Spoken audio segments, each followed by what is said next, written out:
नमस्कार। मैं हाल ही में एक व्यक्ति से मिला और मैंने उससे ये प्रश्न किया कि आपने वैक्सीन लगवाई या फिर नहीं। तो उनका उत्तर ये था कि अभी मैं ठीक हूँ और अभी मुझे कोई वैक्सीन की ज़रूरत नहीं है। अगर कभी आगे मेरी तबीयत ख़राब हुई, अगर कभी आगे मुझे कुछ हुआ तो सोचेंगे। तो मेरे मन में आया कि बहुत सारे ऐसे मिथ हैं, बहुत सारे ऐसी गलत भावनाएं हैं जो लोगों के अंदर है वैक्सीन के लिए। तो आज की वीडियो का जो उद्देश्य है वो ये है कि जो लोग हैं उनको वैक्सीन की एक सामान्य समझ आ जाए। ध्यान दीजिएगा कि आज की वीडियो का उद्देश्य ये बिल्कुल नहीं है कि टीके के लिए, टीके की जो तकनीक है उसके अंदर पीएचडी करने का उद्देश्य नहीं है। आज का उद्देश्य सिर्फ इतना है कि हर एक लोग को, हर एक व्यक्ति को जो वैक्सीन के बारे में सामान्य समझ है वो विकसित हो पाए। तो हम देखते हैं पहले तो ये कि कोरोना वायरस हमारे शरीर में अटैक कैसे करता है, या फिर कोई भी वायरस हमारे शरीर में अटैक कैसे करता है। तो होता क्या है कि अगर कोरोना वायरस है या फिर कोई भी वायरस है या फिर कोई बैक्टीरिया है, जब वो हमारे शरीर के अंदर एंट्री करता है, होता क्या है कि हमारा इम्यूनिटी सिस्टम उसको डिफेंड करता है। हमारा इम्यूनिटी सिस्टम उसको पहचानता है और उसको मारने की कोशिश करता है, हमारा इम्यूनिटी सिस्टम। तो ज़्यादातर केसेस में क्या होगा कि हमारा इम्यूनिटी सिस्टम उस वायरस को मार देगा, बहुत आराम से मार देगा। अगर कोरोना वायरस आपके शरीर पे, किसी के भी शरीर पे अगर अटैक करेगा तो ज़्यादातर केसेस में उसका शरीर उसको मार देगा। ठीक है, ओके। लेकिन अगर हमारा इम्यूनिटी सिस्टम उसको मार नहीं पाया, जैसे ये जो कोरोना वायरस है वो नया है। नया मतलब ये है कि वैसे ये जो वायरस है वो बिल्कुल भी नया नहीं है, ये एक पुराना वायरस है, उसी का एक न्यू वेरिएंट है। पहले एक कोरोना वायरस है, उसका ये एक न्यू फैमिली है। ठीक है, तो इस वायरस के लिए हमारे शरीर के अंदर अभी कोई भी एंटीबॉडीज़ नहीं है। एंटीबॉडीज़ का मतलब ये है, आप ये मान लो कि हमारे शरीर में ऐसी चीज़ें या ऐसा केमिकल या ऐसा प्रोटीन जो उस वायरस से लड़ेगा। अच्छा, तो इसका मतलब ये है कि जब कोई वायरस हमारे शरीर में अटैक करेगा तो हो सकता है ज़्यादातर केसेस में हमारा शरीर उसको हैंडल कर लेगा, हमारा इम्यूनिटी सिस्टम उसको मतलब हरा देगा। लेकिन कुछ केसेस में हमारा इम्यूनिटी सिस्टम उसको हरा नहीं पाएगा। ऐसी कंडीशन में, ऐसी स्थिति में उस व्यक्ति की मौत होना तय है।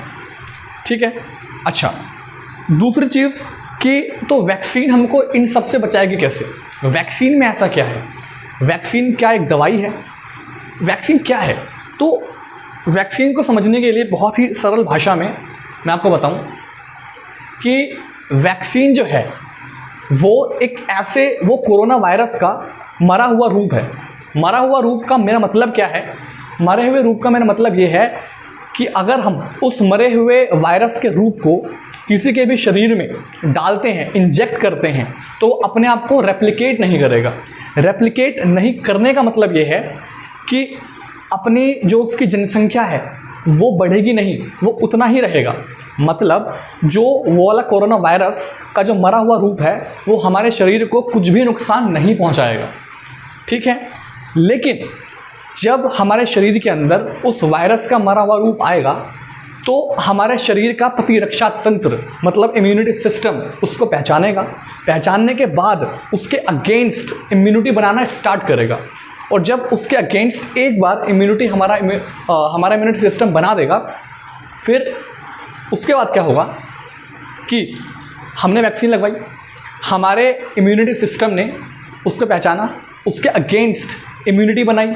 इम्यूनिटी बनाने के बाद अगर कोई भी वायरस हमारे शरीर में आएगा उसके बाद, वैक्सीन के बाद, तो हमारा जो इम्यूनिटी सिस्टम है वो उस वायरस को आराम से पहचान लेगा। और क्योंकि जैसा मैंने सबसे पहले बताया था कि मौत किस स्थिति में होती है, जब हमारा इम्यूनिटी सिस्टम पर्टिकुलर टाइम में, उस टाइम फ्रेम के अंदर उस कोरोना वायरस के प्रतिरोध में इम्यूनिटी बना नहीं पाएगा तो हमारी मौत हो सकती है। लेकिन क्योंकि वैक्सीन लगवाने के बाद हमारे शरीर में ऑलरेडी इम्यूनिटी है। इसका मतलब ये है कि कोई भी कोरोना वायरस अगर हमारे शरीर के अंदर आएगा तो हमारा इम्यूनिटी सिस्टम उसको बहुत आराम से मार देगा। तो बहुत कम चांसेस हैं, देखो ज़ीरो नहीं है, लेकिन बहुत कम चांसेस हैं कि हमको कोरोना वायरस हो।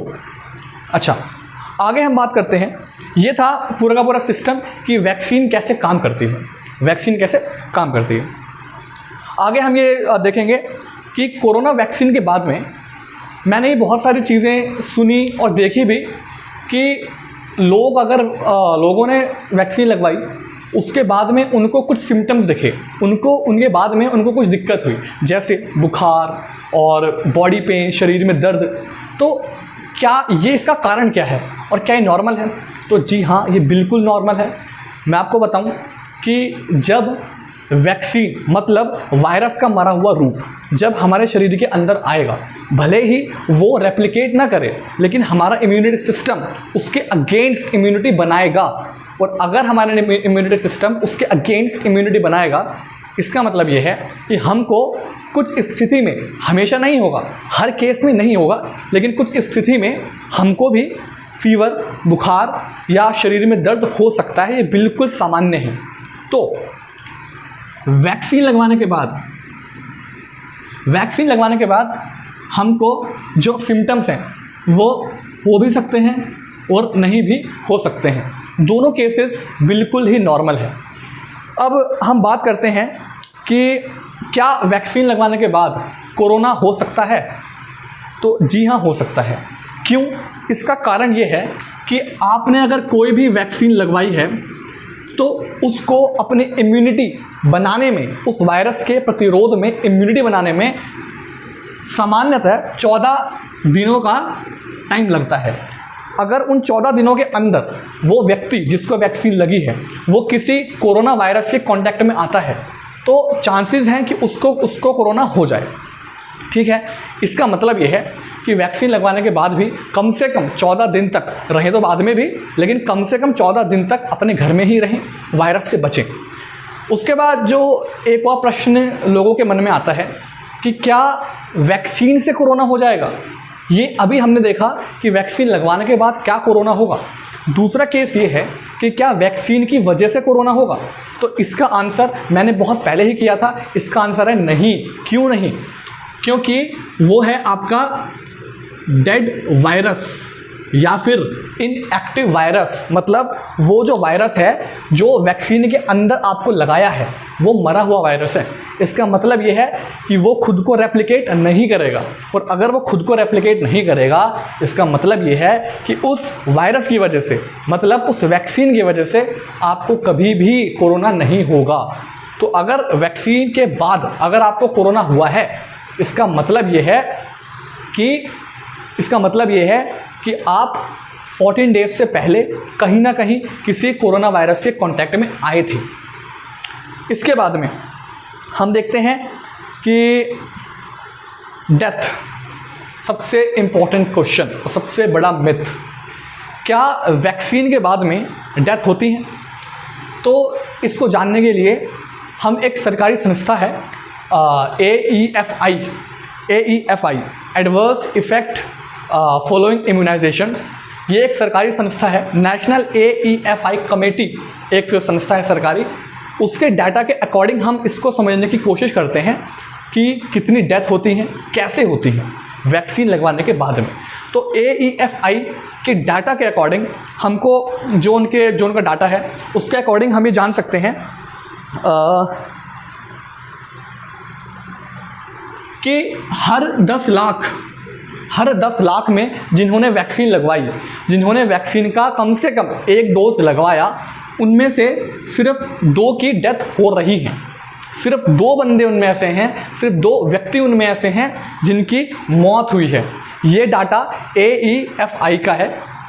अच्छा, अब हम देखते हैं कि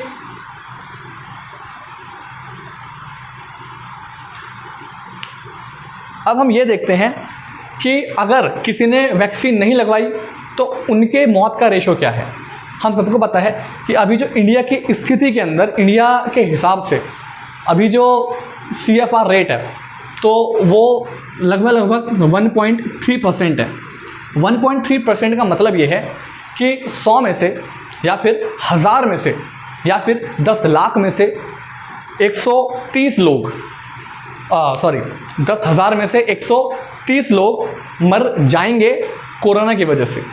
जिनको भी कोरोना हुआ है, ध्यान से समझो, 1.3% का मतलब ये है कि 100 में से 1.3 लोग, मतलब 1000 में से 13 लोग, और 10,000 में से लगभग 130 लोग मर जाएंगे जिनको वैक्सीन नहीं लगी हुई। हर 10,000 लोगों में से जिनको कोरोना हुआ, उनमें से 130 लोग की मृत्यु हो जाएगी जिनको वैक्सीन नहीं लगी। और अगर हम इस प्रतिशत के हिसाब से देखें तो इंडिया की पॉपुलेशन अच्छी खासी है कि अगर इस हिसाब से अगर मौत हुई तो बहुत भारी मात्रा में इंडिया में मौत हो सकती है। अच्छा, तो इसके अकॉर्डिंग कितना है? जो हमने बात किया था AEFI के अकॉर्डिंग कितना है जिनको वैक्सीन लगी है, वो है सिर्फ वो कितना है? वो है 10 लाख में से सिर्फ 2 लोग। मतलब 10 लाख में से सिर्फ 2 लोग ऐसे हैं जिनको वैक्सीन लगी और उनकी डेथ हुई है। तो आप कंपेयर बहुत आराम से कर सकते हैं कि यहाँ पे जो एक रेशो आ रहा है वो है 10 लाख में से 13,000। 10 लाख में से 13,000 लोग ऐसे होंगे, 13,000 लोग ऐसे होंगे जिनको वैक्सीन नहीं लगी, उनकी मृत्यु हो सकती है। और जिनको वैक्सीन लगी है उनमें से सिर्फ 2 लोग ऐसे हैं जिनकी मृत्यु हो सकती है। तो कोरोना वैक्सीन के बाद में मृत्यु होगी या फिर नहीं होगी, कोई इंसान मर जाएगा या फिर नहीं, इसका आंसर आपके पास में है कि मृत्यु तो हो सकती है, लेकिन इनका रेशो एक बार आप खुद से कंपेयर करें तो आपको खुद से अंदाज़ा होगा कि वैक्सीन लगवानी है या फिर नहीं लगवानी है। क्योंकि जिन्होंने वैक्सीन लगवाई है उनमें से 10 लाख में से, ये मैं 10 लाख की बात कर रहा हूँ, सिर्फ 2 की डेथ हुई है। जिन्होंने वैक्सीन नहीं लगवाई है उनमें से 13,000 की डेथ हुई है। तो आपको इनमें आना है या फिर आपको इनमें आना है, वो आपके ऊपर निर्भर करेगा। अच्छा, अब हम बात करते हैं कि किस किस को वैक्सीन लगवानी चाहिए और किस किस को इससे बचना चाहिए। तो देखो, सबको वैक्सीन लगवानी चाहिए, ज़्यादातर सबको। बहुत सी जगह मैंने ऐसे सुना कि किसी को डायबिटीज़ है, शुगर है, कुछ और है, तो वो वैक्सीन ना लगवाएं। ऐसा कुछ भी नहीं है, वैक्सीन उनको सबसे पहले लगवानी है। क्यों? क्योंकि अगर उनको कोरोना वायरस हुआ, अगर उनको कोविड-19 हुआ, तो इसका मतलब ये है कि वो बहुत ही ज़्यादा उनके पास उनको खतरा है कि उनकी डेथ हो सकती है, क्योंकि उनका इम्यूनिटी सिस्टम पहले से ही बहुत वीक है। तो अगर किसी को ये सब दिक्कत है, ये सब बीमारी है, जैसे शुगर या फिर बहुत सारी बीमारी होती है, कैंसर, अगर किसी को भी ये है तो वो बहुत आराम से वैक्सीन को लगवाए और सबसे पहले लगवाए। अब क्या कोई ऐसा वर्ग भी है जिसको वैक्सीन नहीं लगवानी चाहिए? तो ऐसा भी वर्ग है, मैं आपको बताता हूँ। पहला, प्रेग्नेंट वुमेन। जो भी प्रेग्नेंट वुमेन है उनको अभी वैक्सीन लगवाने से बचना चाहिए। ऐसा नहीं है कि कुछ नुकसान होगा, लेकिन अभी क्योंकि ट्रायल इन पे नहीं हुए हैं, सिर्फ रीज़न यही है। अभी जो जितने भी वैक्सीन्स हैं उनके ट्रायल क्योंकि प्रेग्नेंट वुमेन पे नहीं हुए हैं, इसलिए भारत सरकार की ये सलाह नहीं है कि इनको भी वैक्सीन लगवाई जाए। अंततः इनको वैक्सीन अभी के लिए हम इनको छोड़ सकते हैं। दूसरा, लैक्टेटिंग मदर्स। इसका मतलब ये है कि ऐसी माताएं जो अपने बच्चे को स्तनपान करवाती हैं वो भी वैक्सीन से अभी दूर रहें तो ठीक है, ऐसा भारत सरकार का सुझाव है। और भी हैं क्या? जिनको कोविड-19 हुआ है, जिनको भी कोविड-19 हुआ है, तो उनके लिए भारत सरकार का सुझाव ये है कि कम से कम भी तो 20 दिन तक वैक्सीन ना लगवाएं। अगर आपका एक बार कोविड-19 ख़त्म हो गया, रिकवरी के बाद में आप 20 दिन बाद आप वैक्सीन लगवा सकते हैं और आप लगवा सकते हैं वैक्सीन, इसमें कोई दिक्कत नहीं है। अच्छा, और अगर किसी को हैवी एलर्जी है, ध्यान रखना, एलर्जी का मतलब ये नहीं है कि आप बोलो कि आपको धूल से एलर्जी है, ऐसा कुछ नहीं है। एलर्जी का मतलब ये है, जिनको है उनको पता होगा, एलर्जी का मतलब है जो अलग से एलर्जी कम करने की दवाई खा रहे हैं, मैं उनकी बात कर रहा हूँ। तो जिनको बहुत ही ज़्यादा एलर्जी है वो भी अगर इससे बचें तो ठीक है, इससे दूर रहें अभी के लिए तो वो ठीक है। और अगर किसी का इलाज, अगर किसी को कोविड-19 हुआ और उनका इलाज अगर प्लाज्मा थेरेपी से हुआ था, तो उनके लिए भारत सरकार का सजेशन ये है कि कम से कम 90 डेज़ तक वो वैक्सीन ना लगवाएं, बिल्कुल भी 90 डेज़ तक वैक्सीन वो ना लगवाएं। अच्छा, तो यही सब था वैक्सीन के बारे में। अंततः मेरे अकॉर्डिंग जो सजेशन है वो ये है कि वैक्सीन लगवाएं, जितना जल्दी हो सके लगवाएं। ये सत्य है कि वैक्सीन की बहुत ही ज़्यादा दिक्कत है अभी, मतलब हर जगह दिक्कत है, चाहे वो दिल्ली हो, यूपी हो, लेकिन जब भी मौका में आपको मिले वैक्सीन लगवाने का तो ज़रूर लगवाइए, निसंदेह लगवाइए, ठीक है। और जितने भी वैक्सीन से रिलेटेड डाउट्स थे वो मैंने आपके क्लियर कर दिए हैं। ऐसा नहीं है कि वैक्सीन लगवाने के बाद आपको दिक्कत नहीं होगी, बट क्या क्या दिक्कतें होंगी मैंने आपको वो बता दिया। फ़र्क सिर्फ इतना है कि अगर आपने वैक्सीन नहीं लगवाई तो बहुत बुरा हो सकता है, और अगर आपने वैक्सीन लगवा ली तो बहुत कम चांसेस हैं कि आपके साथ बुरा हो, ठीक है। ठीक है, फिर अगर आपका कोई भी डाउट हो तो आप मुझसे पूछ सकते हैं। नमस्कार।